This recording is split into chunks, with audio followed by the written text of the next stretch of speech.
Olá, tudo bem? Vamos finalizar, aliás, o nosso primeiro módulo. O último conteúdo desse módulo foi tendências pedagógicas, onde eu coloquei como desafio um estudo de caso, para a partir desse estudo de caso, vocês buscassem na literatura os conhecimentos para tentar compreender os fundamentos e os pressupostos filosóficos de cada tendência, ok? Então, para finalizar esse módulo, eu achei interessante eu fazer um resumo de tendências pedagógicas. Então, agora eu vou apresentar uma visão geral. Não vou me deter em muitos detalhes, porque eu acredito que vocês estudaram, o material que eu disponibilizei é suficiente para que vocês possam ter uma visão muito clara. Eu espero que tenham estudado, claro. E aí eu vou compartilhar uma visão geral, só um resumão para vocês tirarem ou elucidarem alguma dúvida, ok? Vamos lá?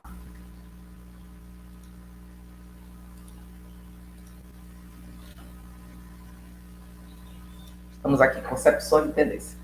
Então, assim, no primeiro momento, eu achei interessante colocar para vocês o que significa tendência. De acordo com o dicionário, é uma propensão, uma inclinação, um propósito. Hoje em dia, no mundo da moda, né, se fala muito em tendência, não se fala mais... Desculpa, a gente não se fala mais em moda, e sim em tendências. Do ponto de vista científico, ela é formada por um conjunto de fundamentos e princípios que acabam norteando, subsidiando a nossa visão de mundo e de sociedade. No campo pedagógico, essa articulação da minha visão de mundo e visão de sociedade, ela faça com que eu reflita sobre a formação humana. Que tipo de formação eu quero dar para essa pessoa? De acordo com o tipo de formação, que tipo de sociedade eu quero formar, eu tomo como ponto alguma tendência pedagógica. Ao longo da história, é interessante a gente colocar isso para vocês, que ao longo da história, esse conhecimento, essas tendências, elas perpassaram, elas não são neutras, elas têm uma intenção, então elas fazem parte de todo um processo histórico-cultural que visava compreender a sociedade que nós queremos formar e muito mais o homem, que tipo de homem nós queremos formar. E aí as tendências, e a gente fala na nossa realidade brasileira, elas não aparecem de forma pura. Porque é muito difícil, gente. A gente tem uma formação, imagine, a gente passa um longo tempo na escola e a gente sofre influência de vários professores, de várias correntes. Então é muito difícil você chegar numa sala de aula e dizer, eu sou só tradicionalista, eu sou só progressista. Em alguns momentos você vê algumas nuances de algumas tendências. Então é muito difícil você dizer que numa sala de aula tem uma tendência pura. E ela aparece como características particulares, muitas vezes mesclando aspectos de uma, como eu já falei, e de outra linha pedagógica. Claro que a gente, quando fala em tendências pedagógicas, a gente não pode se desvencilhar dos grandes movimentos educacionais e internacionais que tiveram uma grande influência na forma de pensar e na forma de como construir essa sociedade. Baseado nisso, nós classificamos, e aí vocês podem estar se perguntando também, mas ela não colocou teorias crítico-reprodutivistas, porque eu achei interessante, até porque eu ia expor isso aqui, é um assunto muito curto, eu não achei interessante estar colocando uma pesquisa para vocês. Então, dentro dessas teorias, é importante colocar que vocês vão ver duas nomenclaturas, ou teorias não críticas, ou tendência liberal, teorias críticas ou tendência progressista.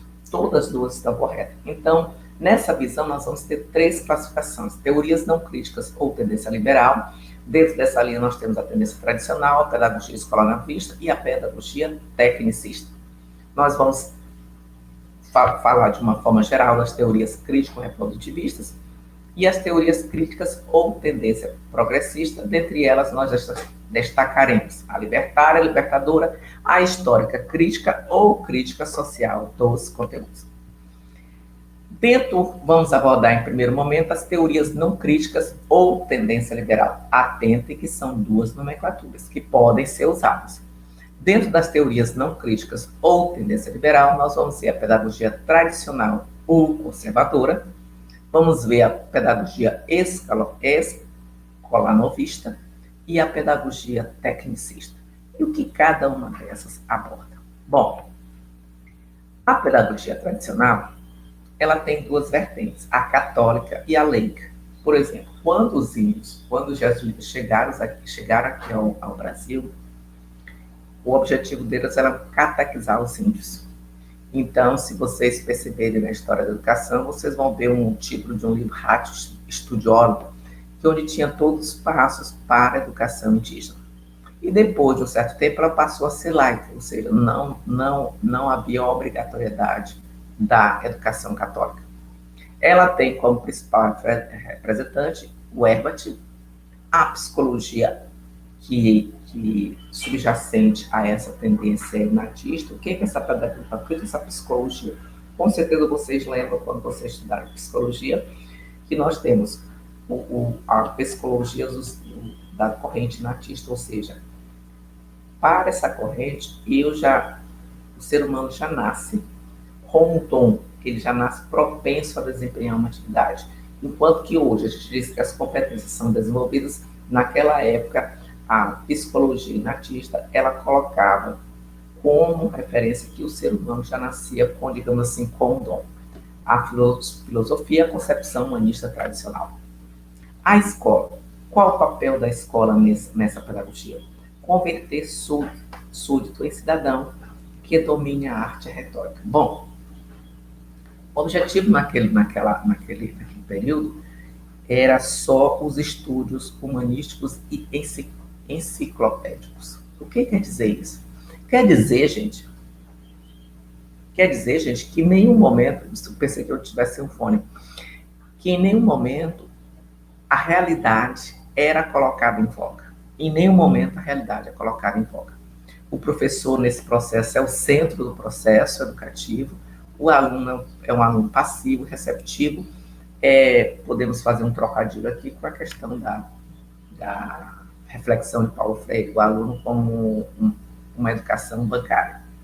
A função da avaliação é classificatória, ou seja, ela é punitiva, ela não visa o desenvolvimento do aluno, e sim, ela visa só o produto, não o processo. Isso é complicado. O método é expositivo, tem a preparação, você prepara o conteúdo, apresenta o conteúdo, o aluno assimila e depois ele faz uma generalização e faz uma aplicação. A aula é altamente expositiva, com ênfase nos exercícios, cópias, leituras, repetição e memorização de conceitos e formas. Ou seja, aqui não se prioriza a questão da compreensão, aqui se prioriza a questão da memorização. E é muito comum, por exemplo, aqueles questionários que o professor dá uma questão, coloca uma questão, uma resposta, e a resposta tem que ser igual na prova. Então, é a memorização. Às vezes o aluno nem sabe o que está fazendo, então ele só memoriza. Então, isso não é aprendizagem, certo? O papel da escola: transmitir conhecimentos disciplinares para a formação geral dos alunos. A metodologia, como eu já falei, é expositiva, exercícios, cópia para garantir a memorização. O conhecimento, ele é dedutivo, ou seja, são apresentados apenas os resultados e o aluno não tem o acesso àquele conhecimento que é do mais simples para o mais complexo, não. Ele já apresenta o conhecimento pronto e a partir desse conhecimento o aluno tem que só memorizar, sem necessariamente compreender como ele chegou àquele conhecimento. A relação professor e aluno: o professor é o detentor do conhecimento e o aluno apenas memoriza, como eu já falei. Aí nós temos a pedagogia renovada escolanovista. Essa pedagogia renovada escolanovista, ela já tem uma certa alteração, ela tem uma influência muito grande de John Dewey, da Montessori e do Rogers. John Dewey, Carl Rogers, principalmente Carl Rogers, John Dewey, para os dois, aliás, eles enfatizavam muito no aluno como centro do processo. Você só aprende a fazer fazendo. A Montessori teve uma influência muito grande, que ela trabalhou muito com a educação infantil, da questão do aluno manusear, manipular os objetos. Isso ela coaduna-se com esses outros autores, porque ela coloca muita questão do aprender fazendo. A psicologia tem Piaget, que o Piaget ele trabalhava na perspectiva do construtivismo, e ele trabalhava dentro dessa perspectiva do construtivismo, ele trabalhava muito a interação do sujeito cognoscente e objeto cognoscível. Ou seja, eu conheço, eu sou o ser que conhece, e aquilo ali é objeto a ser conhecido. Então, ele entende que a aprendizagem se dá na interação, mas na interação com o objeto do conhecimento, por meio daquelas três partes ou três funções, que é a assimilação, acomodação e a acomodação, assimilação e adaptação. Então, a partir do momento que eu entro em contato com o objeto de conhecimento, há um desequilíbrio cognitivo nas minhas estruturas, e eu busco na minha estrutura o equilíbrio. E esse equilíbrio, a assimilação é o primeiro contato que eu tenho com o objeto de conhecimento, depois eu assimilo na minha estrutura cognitiva e depois eu acabo acomodando. Quando eu acomodo na minha estrutura cognitiva, há uma construção do conhecimento. Aprender uma atividade descoberta, claro, baseado nesses três autores que eu já falei, e o ambiente tem que ser um ambiente estimulador que propicia essa descoberta. A escola, qual é o papel da escola nessa tendência? Valorizar o conhecimento que o aluno traz, isso é interessante, o conhecimento prévio é interessante, e estimular, o que é mais interessante, e estimular os alunos que são diferentes e necessitam de estímulos diferentes, porque a Montessori trabalhava muito dentro da educação especial.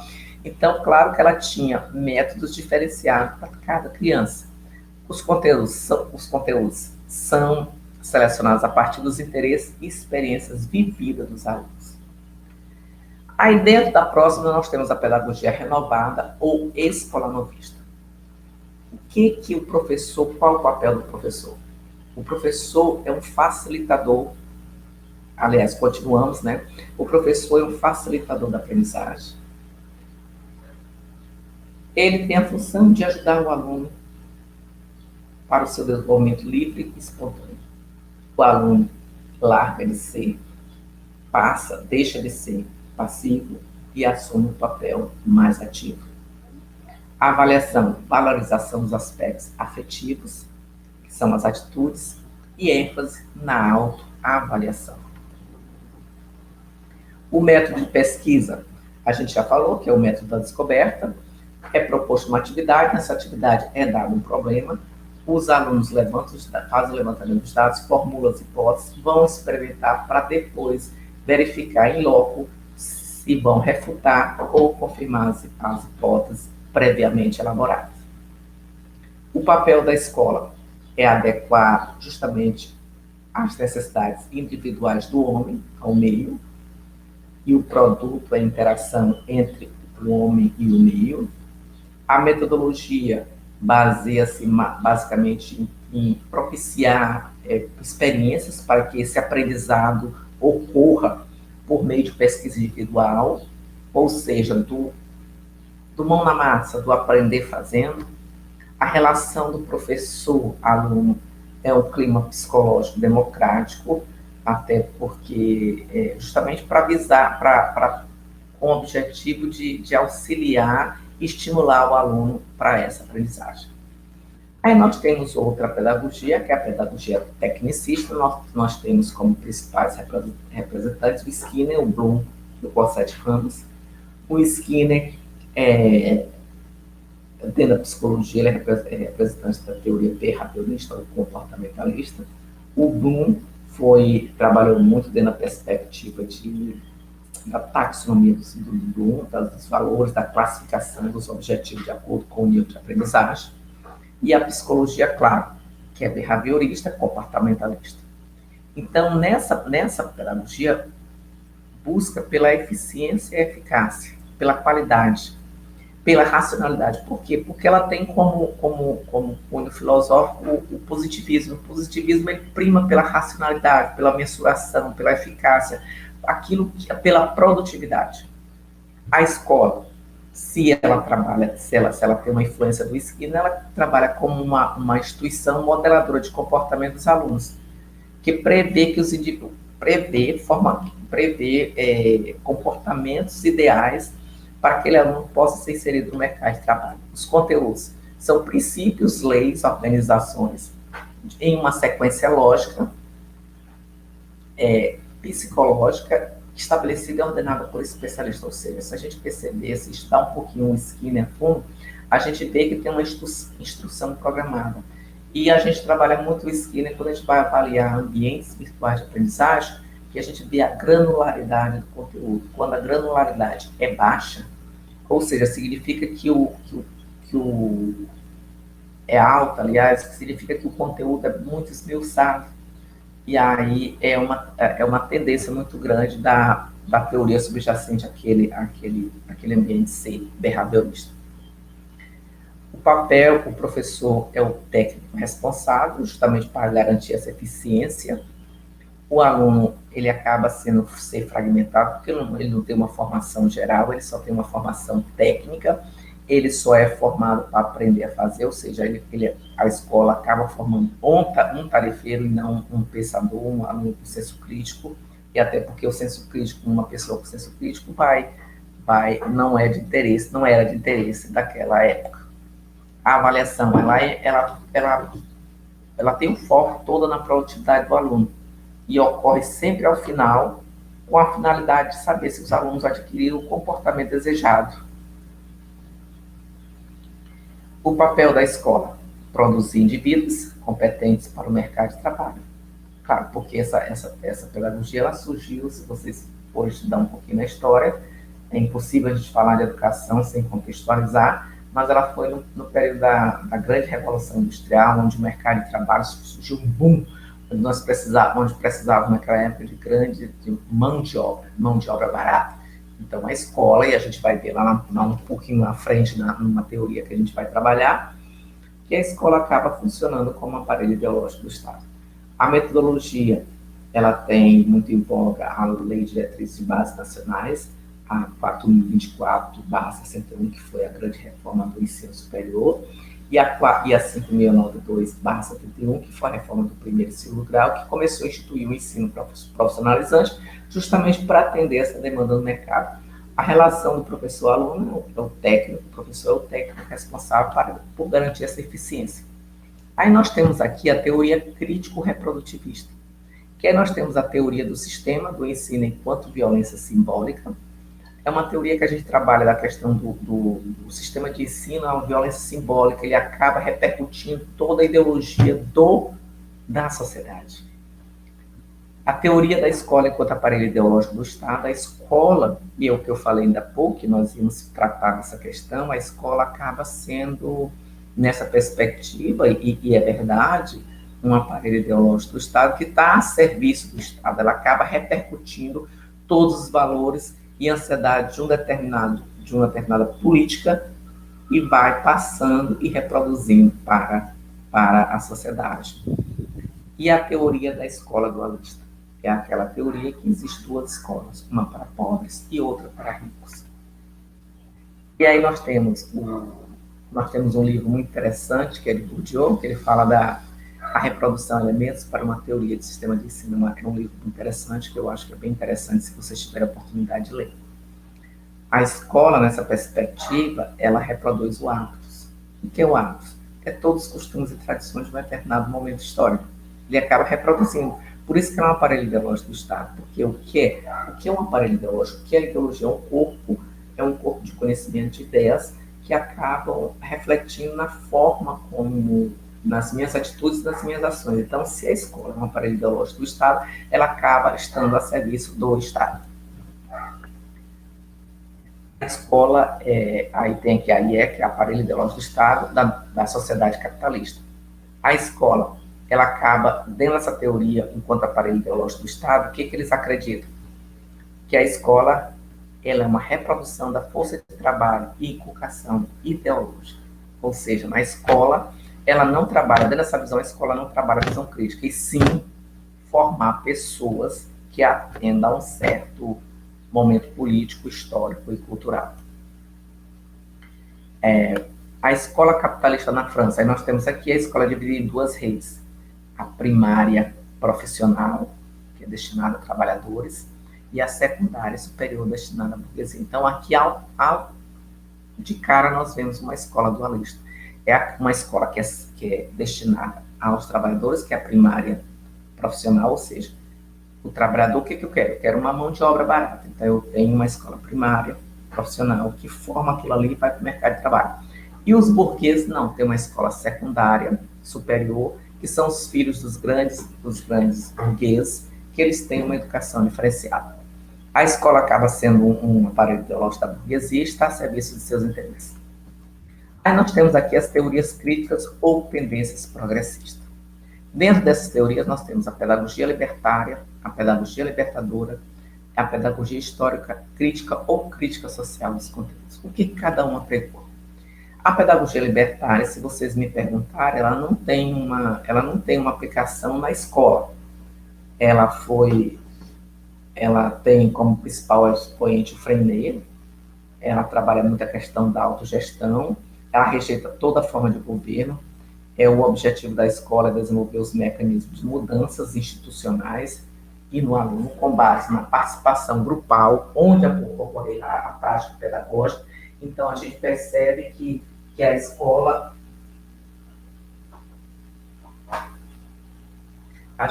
Desculpa, gente.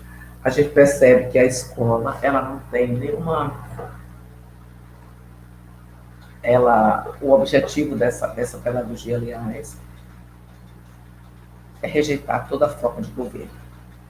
Aí nós temos a pedagogia, os conteúdos, como é que são trabalhados os conteúdos? São colocados à disposição do aluno, mas não são exigidos. E aí os alunos que têm a opção de escolher, o professor acaba sendo um orientador desse aluno.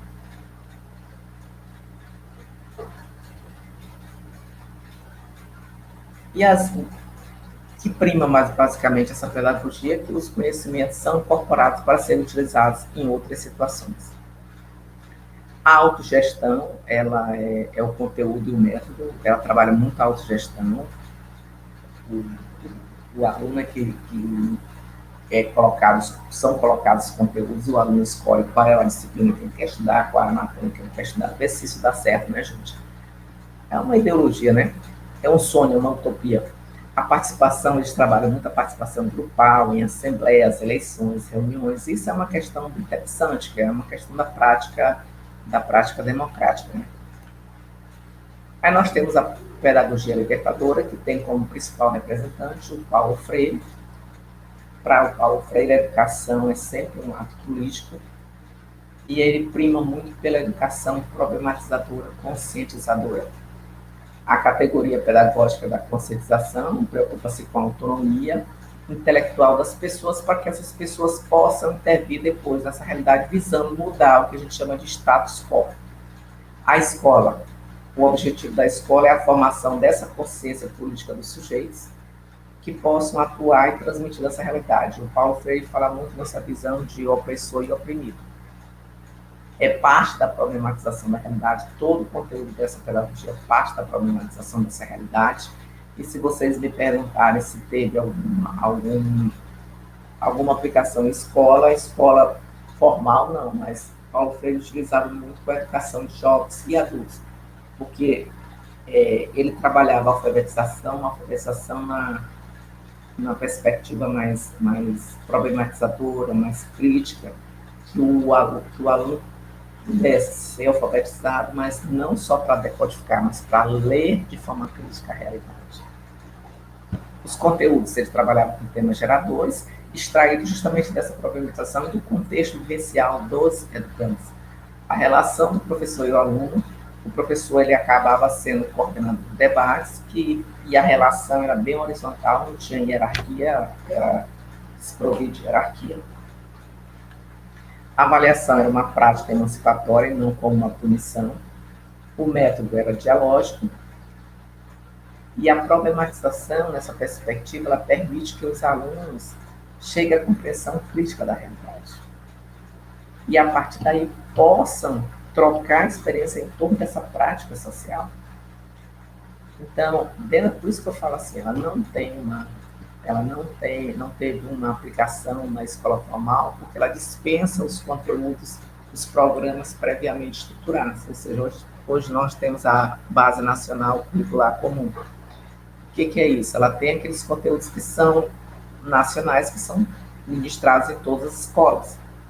Então, essa pedagogia, ela dispensa esses programas previamente estruturados, bem como aulas expositivas, qualquer tipo de verificação direta de aprendizagem. Então, qual o conteúdo?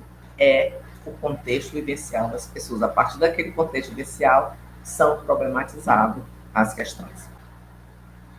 O método, eu vou só explicar para vocês, o método de alfabetização implica levantamento do universo vocabular dos alunos, escolha das palavras geradoras, por exemplo, se eu sou um construtor, então uma palavra geradora, tijolo, aquilo ali eu vou trabalhar a palavra tijolo, depois eu vou ver como é que é construído, como é que é o processo de produção, como é que é a relação do trabalho, empregado, empregador. Então, assim, é uma questão muito, é uma pedagogia interessante se trabalhar.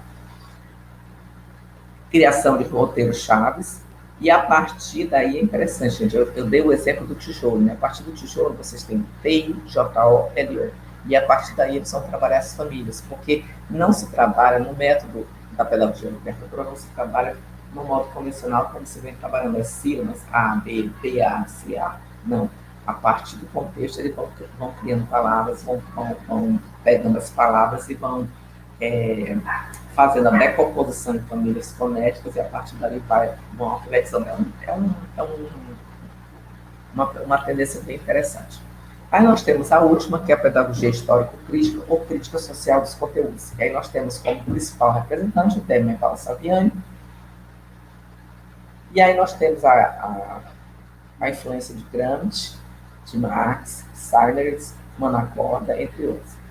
Então, assim, essa pedagogia, se vocês lembrarem do que eu falei lá na frente, que a tradicional, ela só via a questão dos conteúdos enciclopédicos, essa pedagogia, ela vai um pouquinho à frente, ela considera os conteúdos enciclopédicos produzidos socialmente pela humanidade importante, mas que que esse conteúdo permita uma interação com a realidade concreta do aluno. Para isso, ela trabalha Vygotsky, o Leontiev, o Valon, que é a questão do Valon trabalha muito a questão da questão afetiva, o Vygotsky, o sócio-interacionismo, e a prática pedagógica, como eu já falei, pressupõe a interação entre o conteúdo e a realidade concreta. E aí o enfoque na produção histórica do conteúdo de todos os homens, né? A escola, o papel da escola é valorizar justamente esse espaço, é um espaço social responsável pela proteção do saber universal. Mas esse saber universal não é só enciclopédico, mas sim que eu possa conseguir contextualizar isso no meu mundo vivencial. Então, continuando, a gente vê que essa tendência, ela prediz que a socialização do saber, ela tem que ir até as camadas populares, para perceber o conhecimento enquanto instrumento de compreensão da realidade e atuação crítica, justamente para transformar a realidade vivenciada. Os conteúdos são conteúdos culturais universais, os clássicos, mas articulados com a realidade social. O professor é uma autoridade competente, ele direciona todo o processo pedagógico e cria as condições necessárias para a apropriação desse conhecimento. A avaliação é uma prática emancipadora, nós vamos falar isso, quem trabalha muito a prática emancipadora é o Sarah Kaufman, diagnóstica, e ela pressupõe uma tomada de decisão. Não sei se vocês lembram daquela parte que eu falei do ciclo do trabalho docente, ela não se encerra, a avaliação não se encerra, é um ponto para a tomada de novas decisões. O método é a prática social, a partir da prática social, que é o ponto de partida, há uma problematização, e depois você vai se instrumentalizar com o conhecimento socialmente produzido, e você vai ver a cartaz, que é justamente essa análise, e a prática social, que é o ponto de chegada. E para finalizar, gente, eu trouxe aqui um quadro simples das tendências pedagógicas, para vocês entenderem, para ficar bem claro. Por exemplo, aqui nós temos o papel da escola, o conteúdo, o método, o professor, o aluno, a aprendizagem e as manifestações, que são os principais representantes. Aí nós temos aqui, eu vou falar isso aqui de uma forma bem rápida. Nós temos a pedagogia liberal e tradicional, como eu já falei, que o objetivo dela é preparar o sujeito, o intelectual, o moral, para assumir o papel na sociedade. Os conteúdos são conhecimentos e valores sociais produzidos ao longo do tempo, que são passados como verdadeiras verdades absolutas.